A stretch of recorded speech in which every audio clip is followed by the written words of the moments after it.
Good morning all of you. Welcome to Santilekitala Online Education Program. Myself Pranjal, PGT Physical Education. तो हमारा chapter चल रहा था 7th chapter physiology and injuries in sports.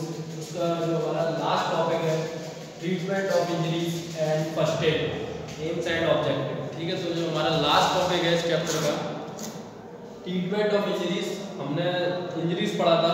अब बात करते हैं हम ट्रीटमेंट ऑफ इंजरीज। ठीक है, तो इसमें क्या करेंगे हम, जो इंजरीज होती है तो उनका ट्रीटमेंट हम कैसे कर सकते हैं, कैसे उनका उपचार कर सकते हैं। ठीक है, एंड नंबर सेकंड है हमारा फर्स्ट एड।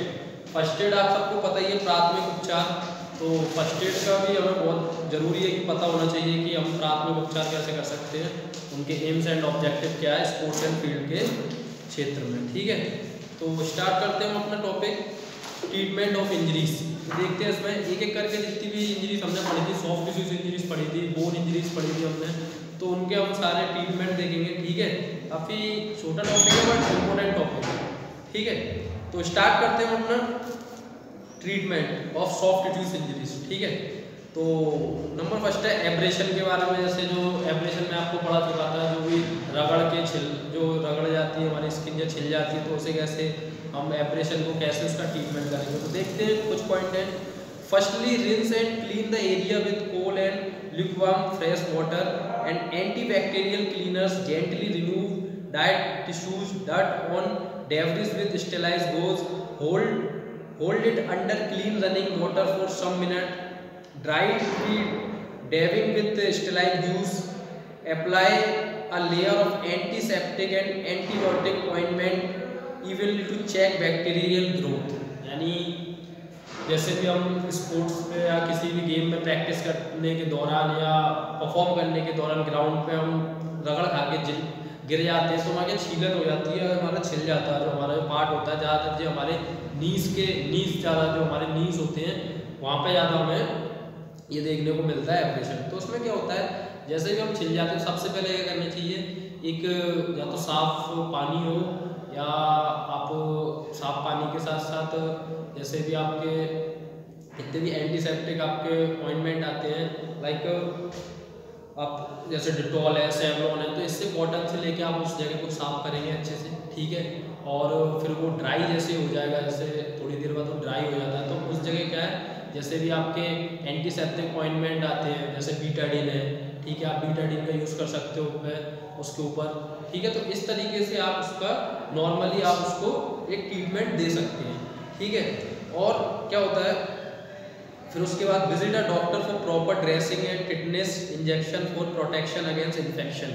यानी उसके बाद आप क्या कर सकते हो, डॉक्टर के पास जाओ, प्रॉपर ड्रेसिंग उसकी कराओ, टिटनेस का जो इंजेक्शन होता है वो आपको लगवाना होता है जिससे कि इन्फेक्शन ना हो आपके गाँव पे। And change the dressing according to the doctor advice. और उसके बाद आप डॉक्टर की सलाह के अनुसार आप उसको चेंजिंग करा सकते हो डे बाई डे। तो 3-4 दिन में आपका वो घाव सही हो जाता है। ठीक है, इस तरीके का ट्रीटमेंट हम इसमें लेते हैं इंजेक्शन में। अब बात करते हैं हम ट्रीटमेंट ऑफ कंट्यूशन। यानी कंट्यूशन में मैंने आपको क्या बताया था कि जो हमारे नील पड़ जाती है या कोई हैवी इम्पैक्ट हमारी बॉडी पे लगता है तो हमारे अंदर ब्लड वेसल जो होती है वो फट जाती है, तो हमारे अंदर इंटरनल ब्लीडिंग हो जाती है। तो वहाँ पे पहले नीला निशान पड़ जाता है, रेड, और फिर बाद में बैंगनी टाइप का हो जाता है। तो उसके लिए क्या करना है, अप्लाई कोल्ड कंप्रेशन आइस और cold water on the affected area instantly. It should be done 5 to 6 times daily, but each application of cold compression should not last more than 20 minutes. In case the swelling is more than usual, give in the anti-inflammatory medicine, but is the better to see a doctor before taking any medicine. At the next stage, the realization process should be done with light flexibility exercises. And उसमें क्या करना होता है, हमें जिस जगह पर हमारे जो चोट लगती है, इंटरनल चोट लगती है हमारे टिश्यूज़ में, सॉफ्ट टिश्यूज़ में, तो वहाँ हमें क्या करना होता है कि आइस या कोल्ड वाटर की, यानी उस जगह पे हमें उसकी सिकाई करनी होती है कोल्ड वाटर या आइस के। तो वो हम दिन में 5 से 6 बार कर सकते हैं, लेकिन हमें ध्यान देना चाहिए कि जो हम कंप्रेशन कर रहे हैं आइस या कोल्ड वाटर का, तो 20 मिनट से ज़्यादा नहीं होना चाहिए। ठीक है, 20 मिनट से ज़्यादा उसकी टाइमिंग नहीं होनी चाहिए, पर डे में आप 5 से 6 बार कर सकते हो, बस 20 मिनट से ऊपर नहीं होनी चाहिए। उसके बाद आप क्या है, in case the swelling is more than as well, give on the anti-inflammatory medicine but is the better to see a doctor before taking any medicine. यानी उसके बाद भी आपको उस पार्ट पर स्वेलिंग रहती है तो आप डॉक्टर को दिखा सकते हैं और कोई भी मेडिसिन ले सकते हैं, बट सही ये रहेगा कि पहले डॉक्टर को दिखाएं, उसके बाद जो डॉक्टर सजेस्ट करता है वो मेडिसिन लें, अपनी तरफ से कोई भी ऐसी मेडिसिन ना लें। ठीक है, तो ये आप कर सकते हैं। अब हम बात करते हैं जो मेन हमारा है ट्रीटमेंट ऑफ स्प्रेन। ठीक है, ट्रीटमेंट ऑफ स्प्रेन के बारे में पढ़ते हैं, तो ये भी हमारा सॉफ्ट टिश्यूज इंजरीज में आता है। तो स्प्रेन का मैंने आपको बता दिया था मोच आना, जो हम जनरली हम नाम से जानते हैं मोच आना। तो क्या होता है मोच के लिए, यानी एक आपका प्रोसीजर है, in it can be treatment by two method called price and mice procedure, they are explained below. यानी आपके कोर्स में दो तरीके के ट्रीटमेंट हैं स्प्रेन को, स्प्रेन का उपचार करने के लिए, प्राइस एंड माइस। तो प्राइस PRICE एक इसकी पूरा नाम है, तो इसको हम पूरे उससे नामों से इसके वर्ड डिवाइडेड है। तो जैसे P मतलब price, protection, rest, ice, compression, elevation. ठीक है, तो ये इसका पूरा विस्तृत रूप है। ठीक है, तो धीरे धीरे हम इसे पढ़ेंगे। तो देखते हैं, सबसे पहले हम देखते हैं मोच में protection. P means protection, the injured area should be protected from further damage immediately using spline and supporting the protective feet with the shoes or leg up. It is the also essential to protect the injured person, stop the play instantly and move the person from the field by using the stretcher or crutch. Avoid movement if there are risk and avoid medical help to reach the spot. यानी आपको क्या करना है, जो injured person है उसको क्या करना है, प्रोटेक्ट करना है, उसे प्रोटेक्शन देनी है। ठीक है, क्योंकि जब जो इंजर्ड पर्सन है जिसको मोच आ गई है तो वो चलने में क्या होगा, असमर्थ रहेगा। ठीक है, वो चल नहीं सकता है, तो क्या होगा, उसके लिए आपको क्या है, जो ग्राउंड पे या जिस जगह या ट्रैक पे या फील्ड पे उसको जहाँ भी उसे जिस जगह उसको मोच आई है जिस दौरान जिस समय, तो उस समय उसको क्या प्रोटेक्ट करने की आपको सबसे पहले उसे प्रोटेक्ट करते हो। प्रोटेक्ट करके आप या स्ट्रेचर पे लाकर उसे प्ले फील्ड से बाहर लाते हैं। ठीक है, तो उसे प्रोटेक्शन देते हैं। फिर उसके बाद क्या है, R for rest. Often athletes make the mistake of moving the injured part continuously to determine they feel pain or not. They also start doing exercise for other activities before the injury is completely healed. This practice should be avoided all the cost. Give complete rest to the person and allow the injury heal properly. It not only help in fall recovery but also speed up the process of healing. यानी और rest का R for rest, तो rest में क्या आराम देना उसे। ज़्यादातर एथलीट या प्लेयर क्या करते हैं कि जब भी मोच आ जाती है तो क्या उसको पैर को मोड़ने मरोड़ने लगते हैं। ये एक मिथ है, यानी एक गलत धारणा फैला रखी है कि आप देखेंगे मोच आ गई तो उसे मोड़ने और मरोड़ने, वो डिसलोकेशन में करना होता है। जब डिसलोकेट होती है कोई हमारी हड्डी तब हम उसको उस जगह लाते हैं, लेकिन मोच में ऐसा कुछ भी नहीं होता कि वो कोई डिसलोकेशन हो गई है या कुछ ऐसा हुआ है। वहाँ वो टेंडन के पास हमारी इंजरी हो जाती है, इसलिए हमें मोच होती है। ठीक है, तो क्या होता है उसमें बहुत से लोग क्या करते हैं, उसे मोड़ी या एक्सरसाइज कराने लग जाते हैं, तो वो काफ़ी खतरनाक है। उस टाइम पे क्या होता है, आपको रेस्ट करने की ज़रूरत होती है, लाइक 4 to 5 days या 1 week। ठीक है, तो वहाँ पे क्या आपको give complete rest to the person and allow the injury to heal properly. और क्या है, उसे प्रॉपर हील हो जाता है वो जब आप उसे प्रोटेक्ट करके उसे रेस्ट करने पर हो जाएगा आपका मोच, तो वो ईजिली आपका हील होने लगेगा। लेकिन आप उधर घुमाना मोड़ना मरोड़ना एक्सरसाइज करना तो ज़बरदस्ती नहीं करनी है, वो और ज़्यादा घातक परेशानी हो जाएगी, आपको और ज़्यादा नुकसान हो सकता है आपकी मसल्स को। तो वहाँ पे हमें क्या रेस्ट करना है। अब बताती है आई फॉर आइस, बर्फ। As soon as possible apply ice packet in the plastic bag or the clean cloth on the injury for 15 to 20 minutes. It reduces bleeding, swelling and pain while decreasing blood circulation. On small areas apply ice packs for 5 minutes and 20 minutes on the large areas. Repeat it 4 to 8 times daily. It should not last more than 20 minutes to avoid nerve damage or frostbite. If there loss of sensation of discoloration in areas other than the area with ice. यानी और आपको क्या करना है, उसके बाद हम ice pack जो होता है उस जगह पर हम आइस पैक को लगा के उसकी एक तरीके से मसाज करनी होती है, सिकाई कर रहे हैं उस आइस पैक को आपको। उससे क्या होगा, आपकी जो स्वेलिंग होगी, जो आपका पेन होगा वो कम हो जाएगा और धीरे धीरे आपकी हीलिंग स्टार्ट हो जाएगी। लेकिन ध्यान दें कि जो आइस पैक है तो 4 से 5 या 6 टाइम तक आप उसे चेंज करके अपने पूरे डे में आप कर सकते हो, बट ध्यान दें कि वो 20 मिनट से ऊपर ना जाए। ठीक है, 20 मिनट से ऊपर जाओगे तो आपको नर्व जो होती है वो डैमेज होने का खतरा रहता है आइस से, ठीक है। तो वो इस चीज़ को ध्यान देने की बात है कि ये नहीं कि आपने बर्फ़ का पैक लगा के बांध के छोड़ दिया तो वो फिर वहाँ पर आपकी स्किन पीली पड़ जाएगी और वहाँ दिक्कत हो सकती है, ठीक है। तो इस चीज़ों का हम ध्यान देंगे आइस पैक के दौरान। अब बात आती है C4 कंप्रेशन, ठीक है। कंप्रेशन माने क्या, यानी दबाव। After the application of ice break the injury starting from the farthest injured part to the main injured part by using the elastic bandage and compression strap. A firm pad may be placed underneath the break over the injury. It reduces pain and swelling. Compression should be firm enough but comfortable. If there are pain or a tightening sensation, it indicates to break too tight and can hinder recovery to cause damage. Do not break the entire limb. यानी जब आप ice pack के बाद आपको क्या करना होता है, कंप्रेशन। यानी कंप्रेशन में आपने देखा है कि जो आपका क्रैप बैंडेज होता है, जो बैंडेज होता है, तो उसके साथ आपको क्या है, जो इंजर्ड पार्ट है उसको आपको प्रेप करना होता है, उसे आपको बांधना होता है अच्छे से। लेकिन अच्छे का मतलब ये नहीं है कि आप उस जगह को इतना टाइट बांध दो कि वहाँ पर ब्लड सर्कुलेशन ही बंद हो जाए।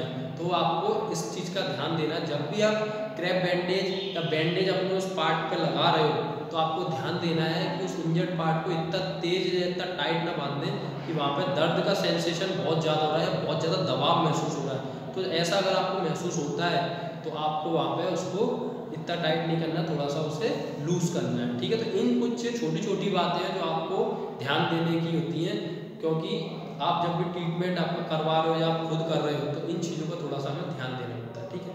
अब बात आती है एलिवेशन, ठीक है। E4 elevation. एलिवेशन में क्या होता है, to reduce swelling and recurrence of swelling, elevate the injured part upper of the lower limb above heart level using pillows. It send excess fluid back to the blood vessel system of prevent swelling. यानी इसके बाद क्या आप करते हो कि आपके जैसे नी के पास आपके स्वेल्ड है, नी वाला एरिया, आपने देखा होगा कि कुछ लोग उसे ऐसे गले में वो फंदा सा जाता है और उस पट्टी से आप ऐसे कोनी को बांध के रखते हैं। जब पैर होता है, पैर में मोच है तो तकिया लगा के उसको ऊपर रखते हैं। तो ये इसलिए किया जाता है क्योंकि आपका जो ब्लड वेसल्स है, जो आपका ब्लड सर्कुलेशन है, उसको जिससे कि वो स्वेल्ड ना हो। अगर वो नीचे जाएगा तो वो स्वेलिंग आने लग जाती है, तो इसलिए उसको एक स्थिर रखते हैं कि जिससे कि वो स्वेलिंग कम हो जाए और वहाँ पे इकट्ठी ना हो, ठीक है। तो इसलिए थोड़ा सा हमें वो उठा के रखना होता है उस पार्ट को, एलिवेशन। तो ये था हमारा price procedure. Price procedure I hope कि आपको बहुत अच्छे से समझ में आया होगा। ये आप घर पे भी करते हैं, ज़्यादातर हम जो स्पोर्ट पर्सन होते हैं तो घर पे भी करते हैं। तो इसके हमें पता होना चाहिए, साइंटिफिक नॉलेज पता होना चाहिए कि इन चीज़ों का ये चीज़ है, वरना पता तो है सबको लेकिन हमें साइंटिफिक नॉलेज नहीं है। बट आप एज अ फिजिकल लाइन में या स्पोर्ट्स एंड फील्ड की लाइन में जा रहे हो तो आपको इसीलिए फिजिकल एजुकेशन की नॉलेज होना बहुत ज़रूरी है, ठीक है।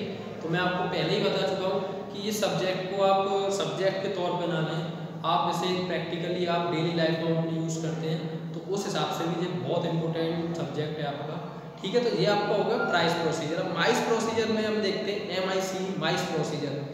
After the symptom of inflammation subside the procedure of mice should be followed until the injury of healed. MICE stand for mobilization, ice compression and elevation.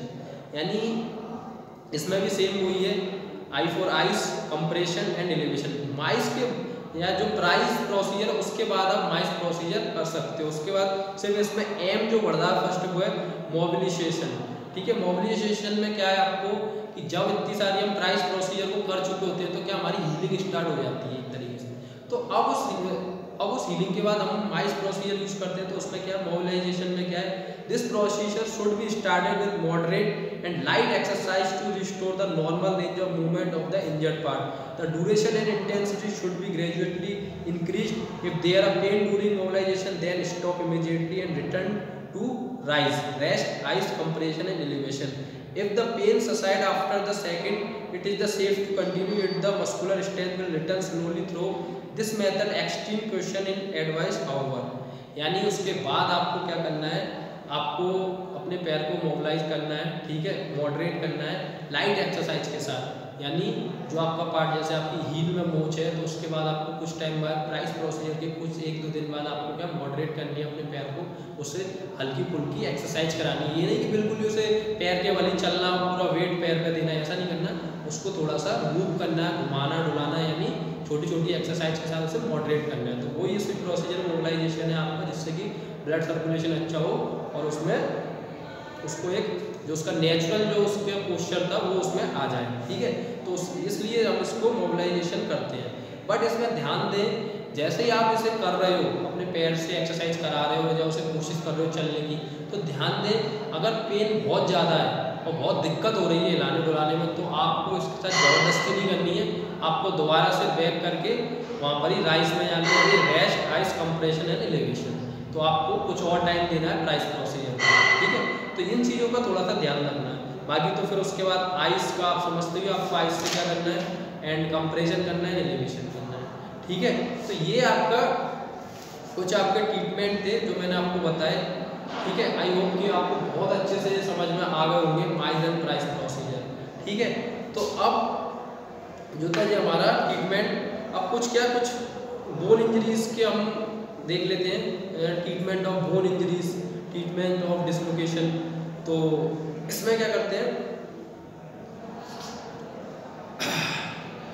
Treatment of dislocation में देख लेते हैं।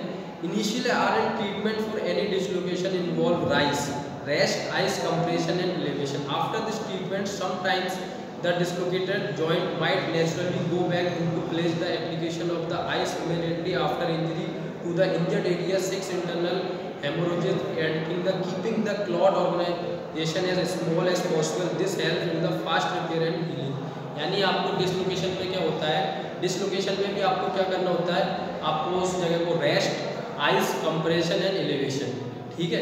तो यही आपका, जैसे आपके कंधे पे आपका डिसलोकेट हुआ, आपका शोल्डर डिसलोकेट हुआ है, तो उसको आपको रेस्ट देना है, उस पर आइस की मसाज करनी है, उसको बांध के रखना है, कंप्रेशन एंड उसको थोड़ा सा टांग के एलिवेशन, ठीक है। तो ये सारी चीज़ें हम करते हैं, तो क्या है आपका जो डिसलोकेशन पार्ट ऑटोमेटिकली हील हो जाता है और वो अपना हीलिंग होना स्टार्ट कर देता है, और आफ्टर कुछ टाइम बाद वो दोबारा से ही नेचुरल उसमें आ जाता है, आपका जो नेचुरल प्रोसीजर होता है, ठीक है। तो ये सारी चीज़ आपकी क्या आती है, ट्रीटमेंट में आती हैं, जो कि आपको पता होना चाहिए कि ये ट्रीटमेंट कैसे करते हैं। तो ये आपका टॉपिक का जो ट्रीटमेंट ऑफ इंजरीज लगभग खत्म हो गया। तो आई होप कि आपको बहुत अच्छे से समझ में आया होगा।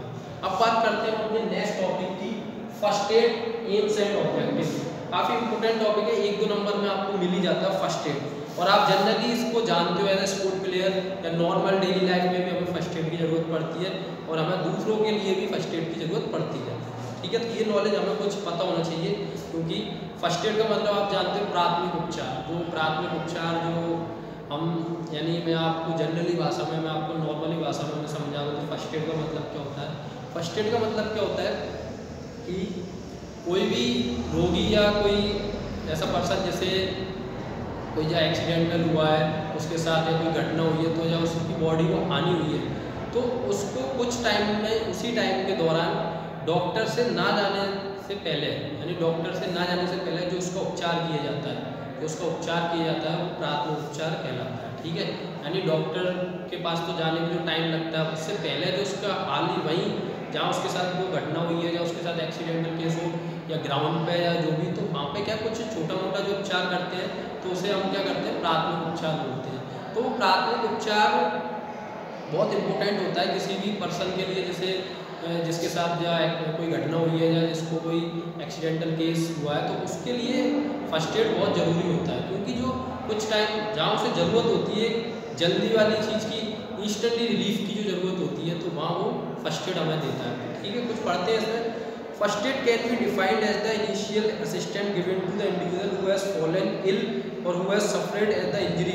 It considers the simple techniques and measures that can be performed with basic equipment and medication by anyone before professional medical assistance can be given the injured for unwell person. An example of first aid is the applying firm pressure with the pad or bandage on the wound of stop bleeding.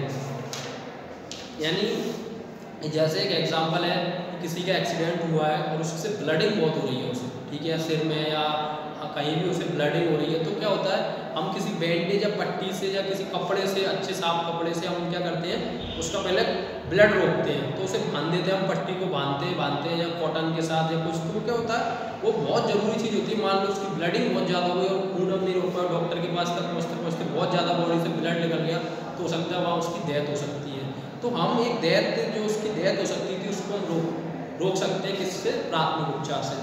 तो प्राथमिक उपचार की वो ये है कि आप professional उसका ट्रीटमेंट होने से पहले जो हम नॉर्मल एक जनरल ट्रीटमेंट जो उसे देते हैं उसे हम फर्स्ट एड बोलते हैं, प्राथमिक उपचार बोलते हैं। ठीक है, तो एम्स एंड ऑब्जेक्टिव में देख लेते हैं फर्स्ट एड का क्या है। नंबर फर्स्ट है प्रिजर्व लाइफ। प्रिजर्व लाइफ यानी जीवन को बचाना।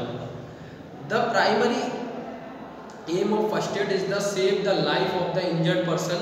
This is the initial medical treatment given to the person. If the injury is serious, then advanced medical attention from the trained expert will be required.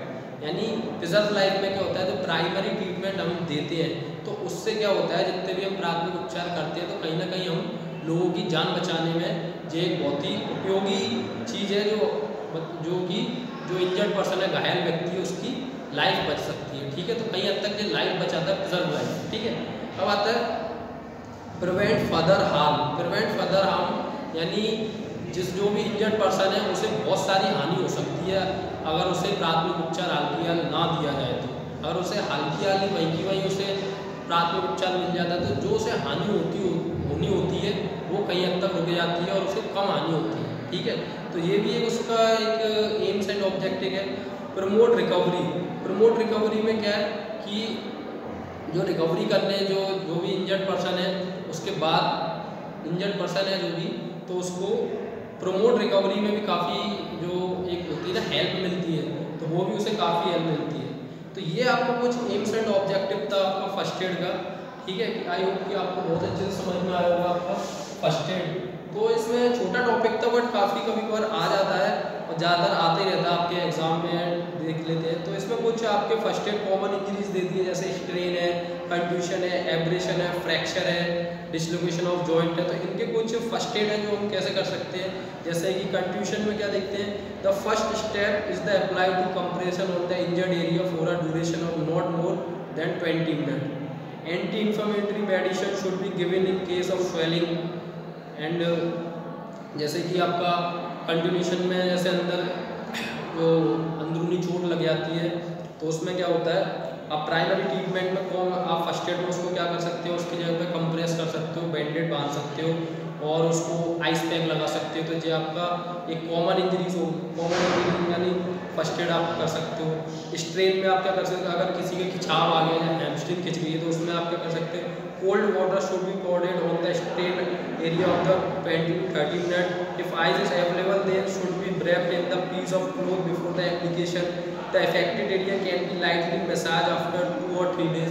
तो ये कुछ आपको उसको स्ट्रेन है आपके, तो आप आइस पैक या आइस पैक उसके रगड़ सकते हो या लगा सकते हो। तो उससे ये कुछ आपकी फर्स्ट एड आपके कॉमन फर्स्ट एड है जो आप कर सकते हो। ठीक है, तो ये आपका यहाँ पे 7 चैप्टर आपका फिनिश हो गया। तो ये आपका physiology and injuries in sports chapter आपका यहाँ पर फिनिश हो गया है। उसके बाद हम चलेंगे 8 चैप्टर में। ठीक है, तो आपको इस चैप्टर से कोई भी क्वेरी या कोई प्रॉब्लम तो आप मेरे को बता सकते हो मेरे पर्सनल नंबर पे या ग्रुप में। ठीक है, तो फिर मिलते हैं अपने नेक्स्ट चैप्टर में नेक्स्ट वीडियो के साथ। Goodbye, take care.